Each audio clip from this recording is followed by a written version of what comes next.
آره خلاصه اینجا ایرانه و شما هیچ وقت حق اعتراض ندارید، حتی به حق طبیعیتون. امروز قرار راجع به یه موضوعی صحبت بکنیم که برای خیلیاتون ممکنه پیش بیاد. من حدود 2 ماه پیش آزمون نجات دادم. حالا آزمون نجات چیه؟ اینکه شما یه سری مهارت‌ها رو باید داشته باشید، داخل این آزمون شرکت میکنید، بعد حالا اگه صلاحیتش رو داشته باشید قبول میشید. تاکید میکنم اگر صلاحیتش رو داشته باشید. و ببین تو فکر میکنی که خب الان قراره که همه چی عادلانه باشه، با یه مدرس خوب داشته باشی. آقا خلاصه این کلاس برگزار شد و نتیجه اومد و من قبول نشدم. حالا نکته اصلی ماجرا اینجاست. آقا من اینطور بودم که اوکی من حتما صلاحیتشو نداشتم و قبول نشدم، ولی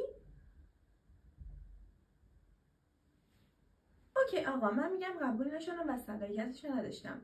اونجایی سوختم که یه سری از آدمایی قبول شدن که خیلی بدتر از من بودن و ببین داشتم میگفتم. ببین اونجایی سوختم که مثلا اینطوری شد، مثلا یکی از آیتماش این بود که شما 200 متر شنا رو باید توی 4 دقیقه و 30 ثانیه شنا می‌کردی. 200 متر آزاد بود. خب حالا این آیتم رو 3 بار ازت تست میگرفتن که تو باید حداقل 1 بار این آیتم رو زیر 4 و 30 شنا می‌کردی.